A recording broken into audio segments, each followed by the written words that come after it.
one message. Thursday, 11:52 a.m.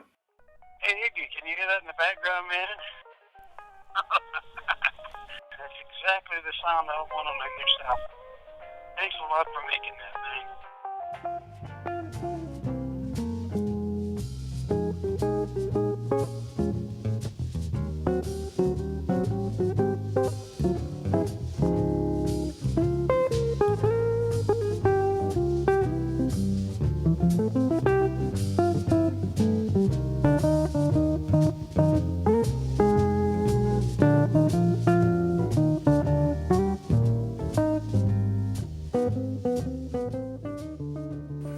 Charlie, just wanted to ask you a few questions.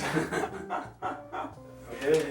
Thank you. I wanted to ask you what your sort of first memories of getting interested in music were, and what kind of started you thinking about guitar and all that. Dad was a sharecropper back east, and my mom would tell me that when I was real little, they had an old guitar that I used to drag it around with me all the time. And I see that part I don't remember. Just basically I remember what they tell me about. I can remember from about when I was about 9 or 10 years old. My brother Bill was learning how to play fiddle. And he was playing coming around the mountain and all those little pieces. And he needed a chord behind him, so he would teach me how to play, and give him a background. Charlie Robinson.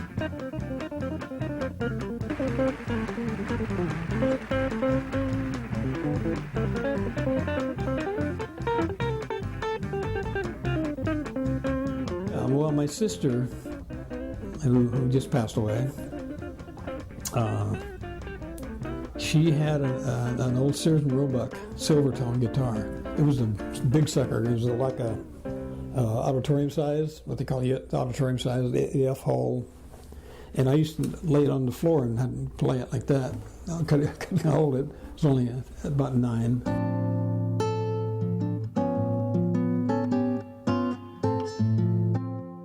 What do you got to tell me? My wife wanted me to remind you that completely aside from his music, he's probably the most gentle, sweet man, a real gentleman, soft-spoken, just a sweetheart of a man. So that's how I got started, and that was a really good thing to do, is teach, because you take a total beginner, man, you teach them how to keep rhythm, how to play chords, how to maneuver around, and you don't think about those things when you're 9 years old. It was just fun. We moved to Placerville. That's the point I really got interested in it. So I started playing with records. I had a big horn, record player. So a guy, the guy that owned our building there in Placerville that we lived in, had a band. He was a violin player. He didn't play fiddle. He played all the current popular songs then. So he was come over one day to collect the rent from my folks, and he heard me playing in my bedroom. I was so shy, man. That bedroom door come open, I go, but he heard me playing in there when he was coming to get the money for rent. And so he says, why don't you come down? They were having a Saturday night dance in Diamond Springs, just below Placerville on Highway 50. And he says, why don't you come down and play some with our band? I didn't know I was good, It surprised the heck out of me. How old were you? I was 11. And he said, come down and play till 12, because child labor law, I couldn't play past 12. For some reason, I don't know, whatever, at the time. So I go down, and he paid me $5. Wow. I could buy all my school clothes and treats and Cokes and stuff, bicycle parts. Pretty cool. How do you see his changing from the old days to now? I don't know. He was one of those child prodigies. I mean, he was 12 or something. He was playing in big bands already. Well, it's that kind of command that he has so many options. One thing that's interesting about him, and actually a lot of good players, is they can play themselves into trouble, which we can all do real easily, but he can play himself out. Charlie and Lou and Kevin really just, they met, and then it was a synthesis, and then it just exploded, and then it soared. They were incredible. Kind of set Chico on its edge.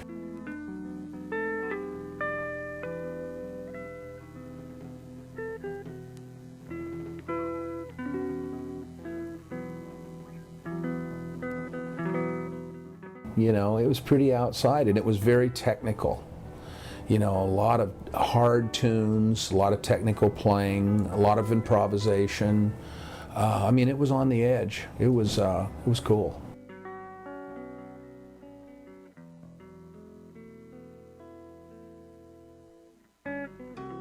Charlie's just a great guy. He's a great musician.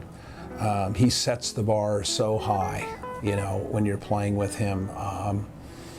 Just a phenomenal player. He's set the bar very high for all of the musicians in the area. And a wonderful man who I love dearly and wish I could play with him more often. But Lou gets all the gigs. So I kept learning, and then I hooked up with a guy there in Placerville that played piano, vibes, and some guitar. And I used to hate my lessons. Were the lessons with him? Mm-hmm.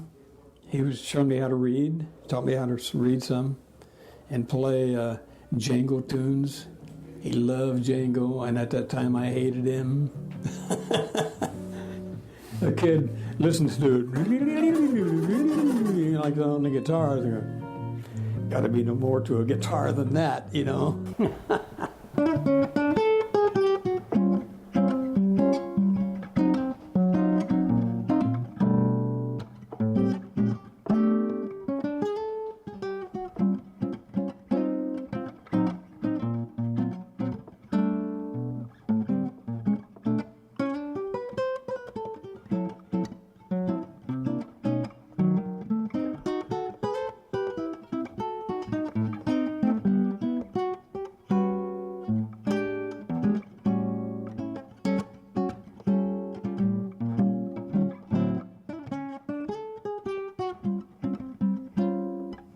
And I had never played country before then. In fact, the guy that I was taking lessons from, Don Burnett, he says, if I ever catch you playing country, I'm going to cut your fingers off, man.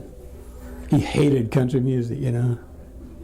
So when a few years later, I was living in Porterville, California, playing, you know. And I think about that quite often. I'm going, no, it's fun, man. You should have tried it.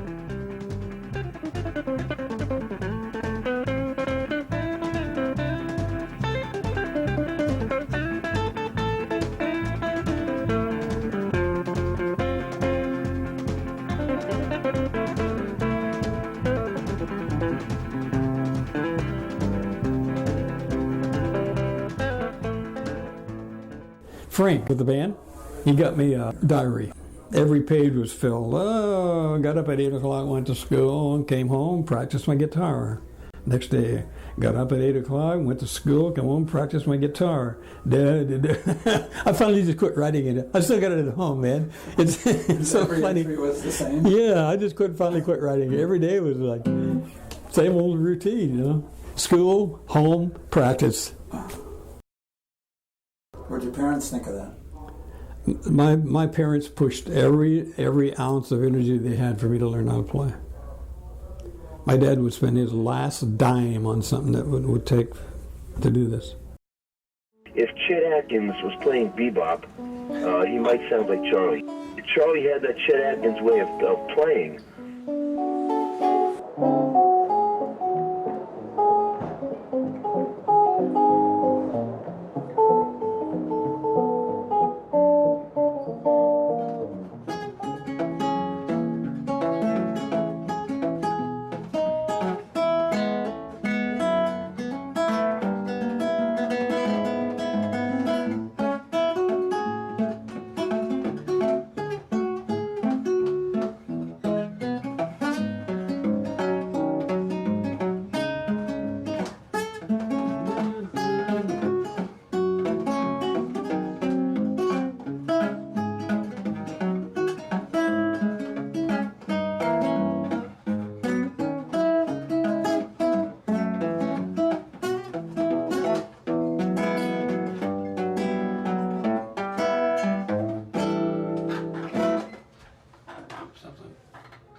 Yeah, it is something.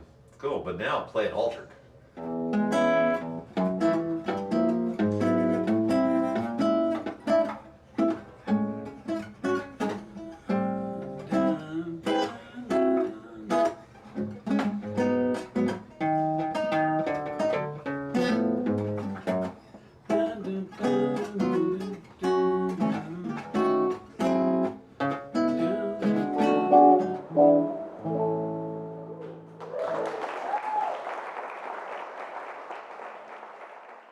I've been playing with Charlie off and on since for at least 30 years and probably a little more. My favorite nights was playing at the Left Coast Pizza, which was all painted and decorated like a live scene from somewhere down in New Orleans.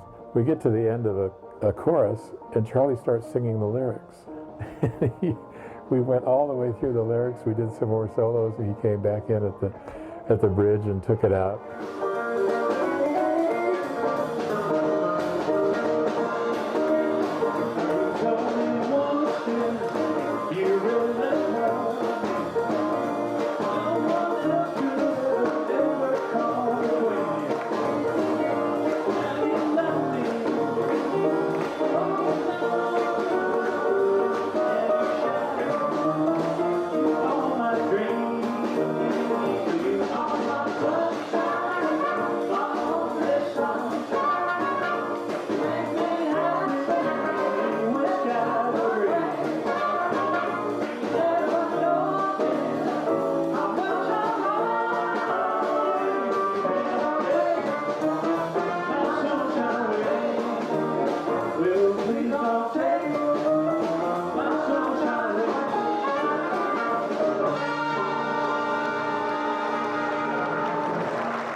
When we moved to Chico in '51, that's when I hooked up with Morris Taylor.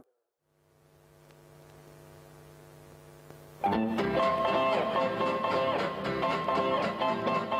look what my baby done to me. Well, right. Well, look what my baby done to me. Oh, yeah. Well, I played with Morris till about 1959, and then I just took off, went on the road, and went into all the Midwestern states, Alaska, and all over the place. It was a rock and roll band at the time. We were playing all the current stuff. Used to do the swim and, got all those old dances. Did that for 4 years about. Then we wound up down in L.A. at the Strip, on the Strip down there, playing a place called Gazzari's.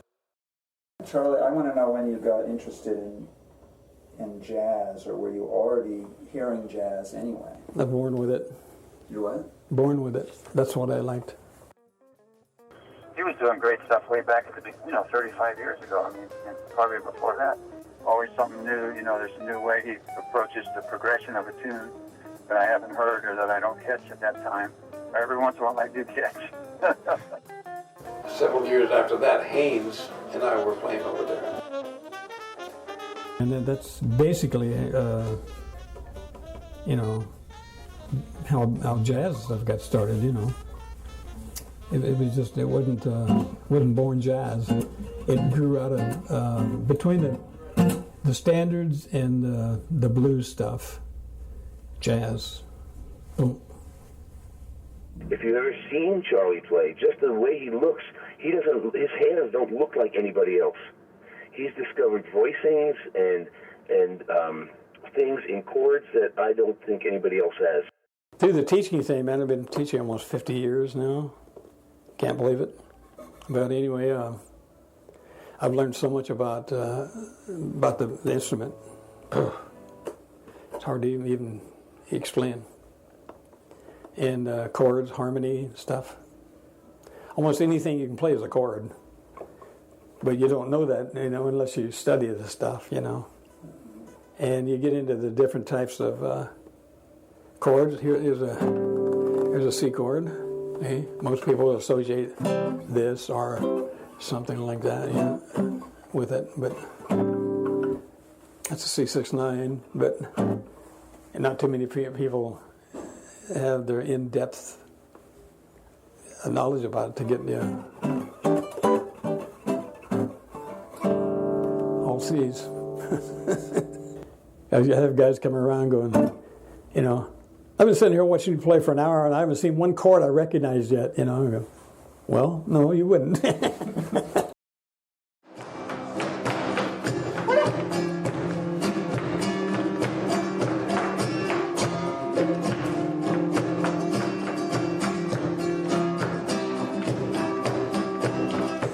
Flamenco is nothing more than jazz, except it's done in a frigid scale, most of it. A lot of it is, not all of it. And some of it's pretty straight rhythm, and some of it's very complex rhythm. And when you start making chords, you know, they have such a way of voicing their chords. Like a 13/9, A13/9 would be in our voicings. No, theirs is it sounds so different, man. I just keep pursuing it because I take this and start using it in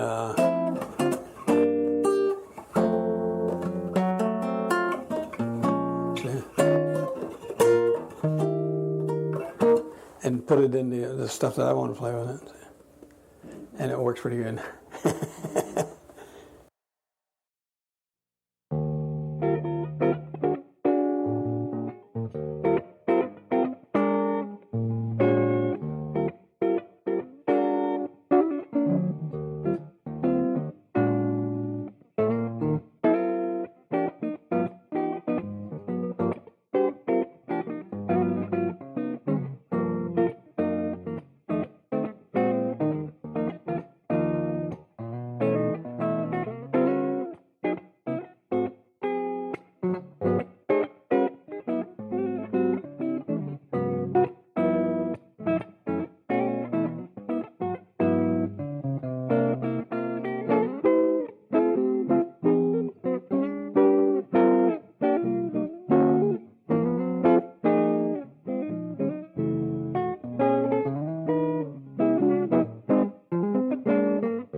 My thing on the guitar is like a quest. Yeah. You know, I want to keep moving with it.